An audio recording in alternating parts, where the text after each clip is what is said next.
Raise your hand if you ever have trouble focusing. Raise your hand if you ever feel stress because of it.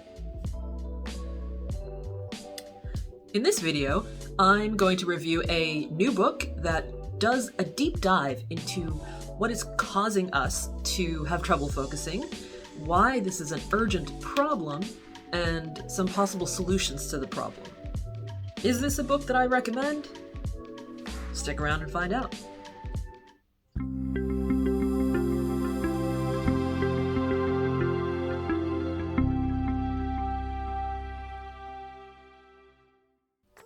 Hi, I'm Leslie, and I am a life coach based here in Brisbane, Australia. I also host a book club called the Vanguard Book Club for Personal Development. I made a video about it recently, so make sure to check that out. Our featured book for February 2022 was this one. Stolen Focus: Why You Can't Pay Attention by Johann. Now, when I heard that Johann was releasing a new book, I immediately put it on pre-order. One thing I really like about Johann's work in the context of personal development is that he's not a personal development bro. You know, he's a journalist. So in his books, which also include Chasing the Scream, The First and Last Days of the War on Drugs, and Lost Connections, Why You're Depressed and How to Find Hope, he presents information based on years of detailed research and interviews with world-renowned experts around the globe to give a variety of insights into topics that are affecting global society and individuals. So this book isn't the first book ever written on this topic. There are a few out there, but the way he does it is quite different. For Stolen Focus, he consulted with experts in things like ADHD, stress, childhood development, and of course, social media. And looking at the title of this book, it's reasonable to assume that social media or tech addiction would be the dominant theme. And it is a prominent theme, but when it comes to what is really causing the decrease in our ability to focus as a global society, Hari actually presents 12 different contributing factors.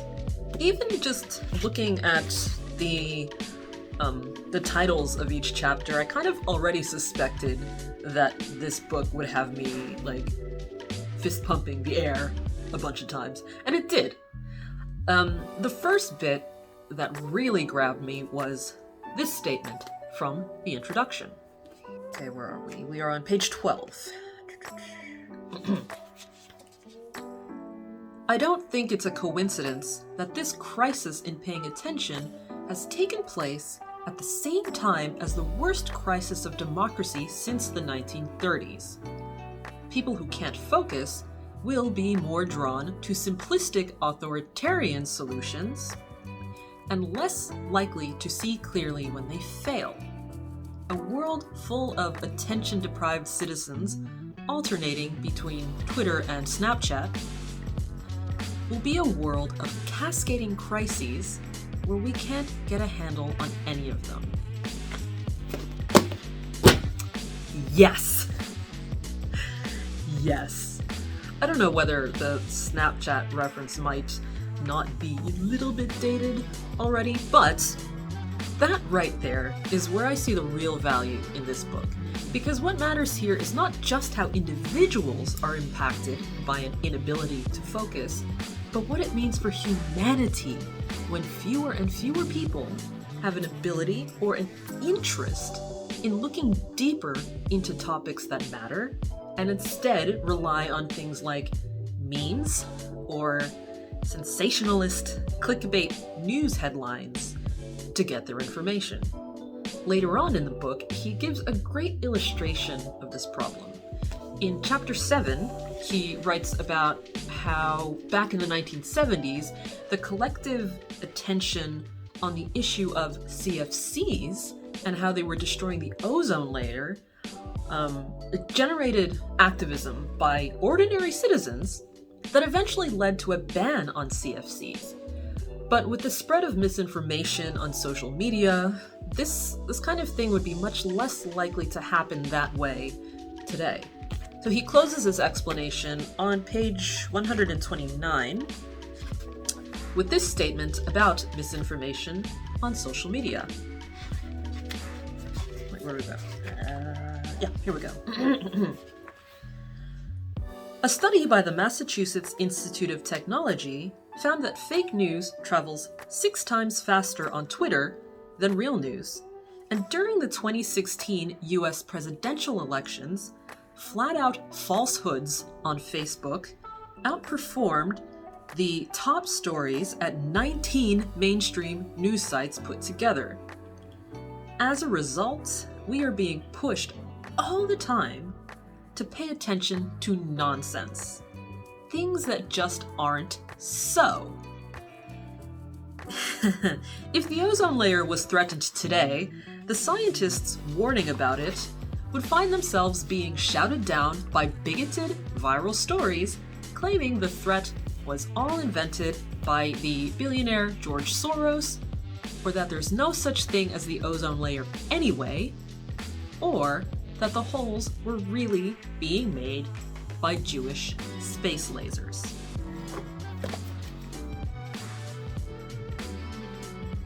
The overall message of this book is that the shrinking of our attention spans is a crisis that needs to be addressed as a matter of urgency.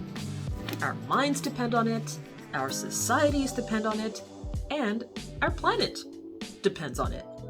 Look at things like the climate crisis, for example. That's a whole other topic.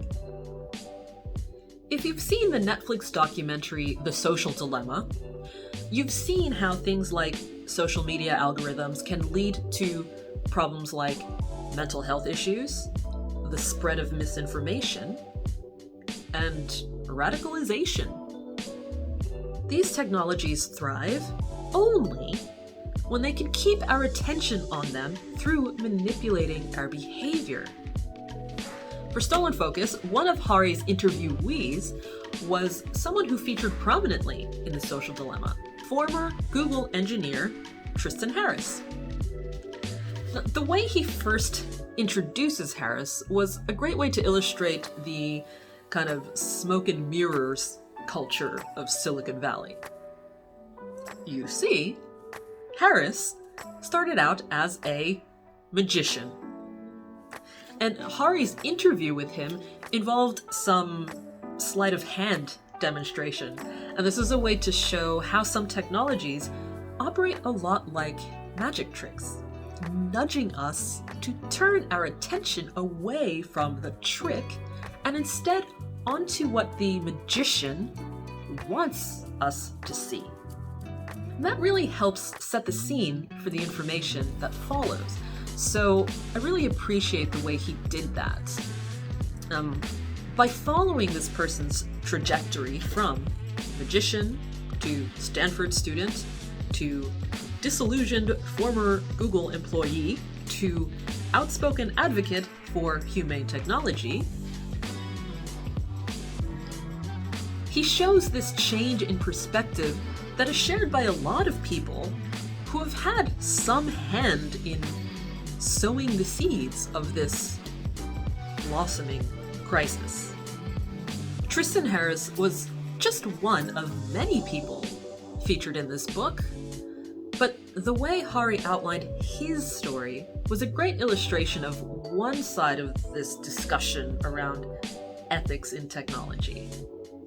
There was another character in this book who really stands out, and that is Nir Eyal.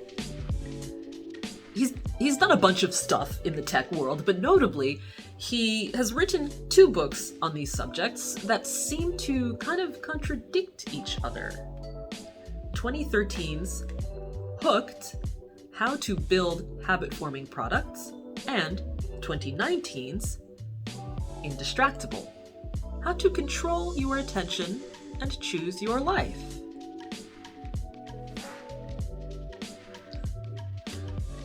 Hari presents Eyal almost as being on the other end of this ethical spectrum, where things like surveillance capitalism and cruel optimism have been excused and promoted in a lot of ways, and questions whether in writing Indistractable, he has simply capitalized again on a problem he helped create by selling the solution.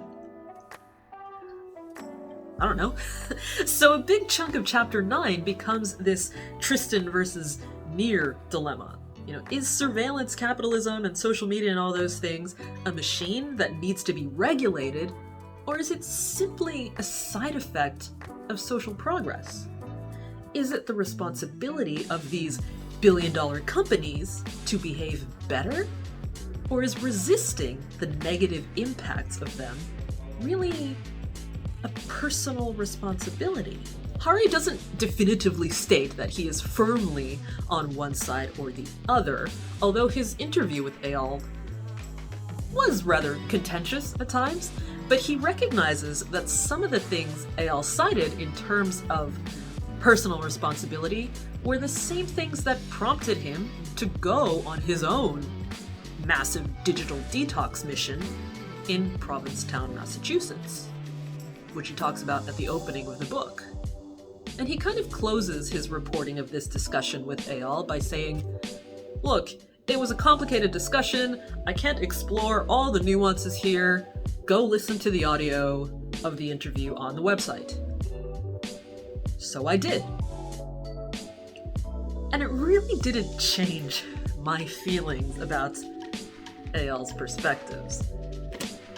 I could go on for a very long time about how I feel about Eyal's arguments, but this review isn't just about that. Whether or not you agree with a person is not an accurate measure of how well they supported their argument. Does Eyal give too much license to these big companies to just keep doing what they're doing? You really have to read the book to understand why this is a complex question. There are other notable sections in this book, such as Chapter 8, titled Cause 7, The Rise of Cruel Optimism, or Why Individual Changes Are an Important Start, but Not Enough. And in this chapter, he kind of continues this sort of debate about who's responsible for this collective loss of attention spans in society. Cruel optimism in this context is kind of saying like, you should be able to do this and that. The tools are all there. All you have to do is make the choices. Choices. Personal responsibility, etc., etc., etc. Kind of ignoring the influence and the power that these companies have because they have a vested financial interest in robbing us of the power to make the individual choices that will help combat all the problems it's causing. This really resonated with me because it's like personal responsibility is a thing, sure, but it's foolish to suggest or to not fully recognize what kinds of obstacles we are facing as individuals as we try to overcome things like whatever distractions we're experiencing through the use of these various technologies or anything else vying for our attention. It's like, if you've seen my video about spiritual bypassing, then you'll understand a bit more about why this section resonates with me. It's like, we can't just live, laugh, love our way out of a crisis. That's just not a thing. But a lot of people working in personal development or working in these kinds of technological spaces act a little bit too much like that's what we need to do. Like, just a shift in your mindset and just a simple shift in your behavior can fix anything. It's like, anything? Really? I don't know about that. It's a part of it, but bruh, you know, you gotta be realistic too and look at what the actual problem is. Another standout chapter for me is chapter 14, titled Cause 12, the confinement of our children, both physically and psychologically. In this chapter, there's a strong focus on the need for free, unstructured play for children, and how a lack of this can be linked to attention problems in adulthood. And it's even a little bit heartbreaking the way it reflects on, the way this chapter reflects on what childhood used to look like in a lot of Western societies compared to now, where so much of what children experience is informed by fear and systems, and it's tough to find a way out of that sometimes. But there are some interesting ideas in this chapter to consider that may seem a bit extreme to some people, perfectly normal to others, and they're definitely worth reading about. I don't want to give away too much, but I can say that this chapter, it brought a little tear to my husband's eye, just through the act of reflecting on what childhood was like for him here in Australia back in the 80s and the 90s, compared to what we can legally provide for our daughter, our 5-year-old, now.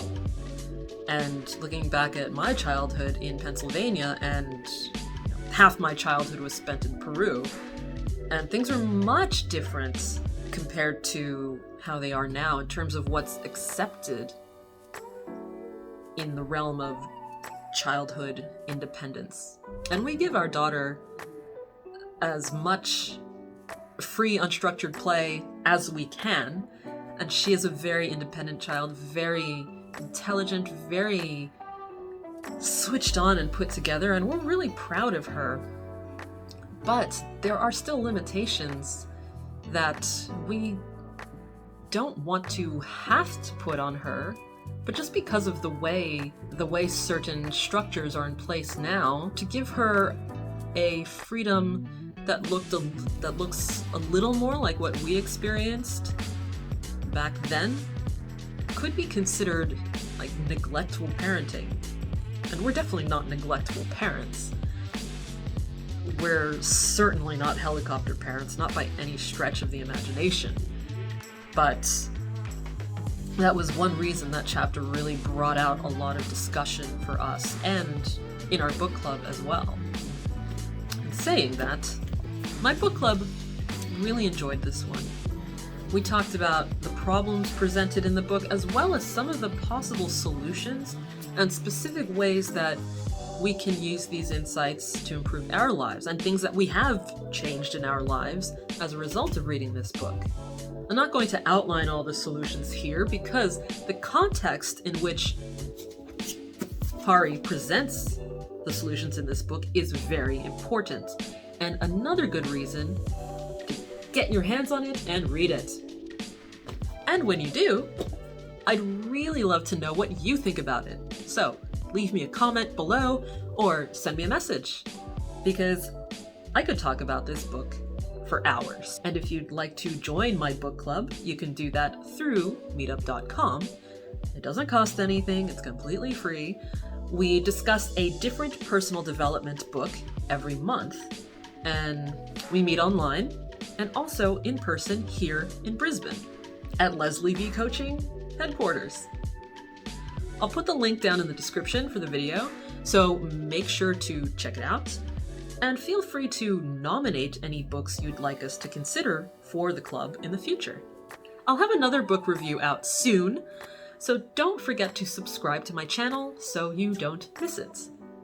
That or any of the other great personal development related content that I produce. Alright, see you next time.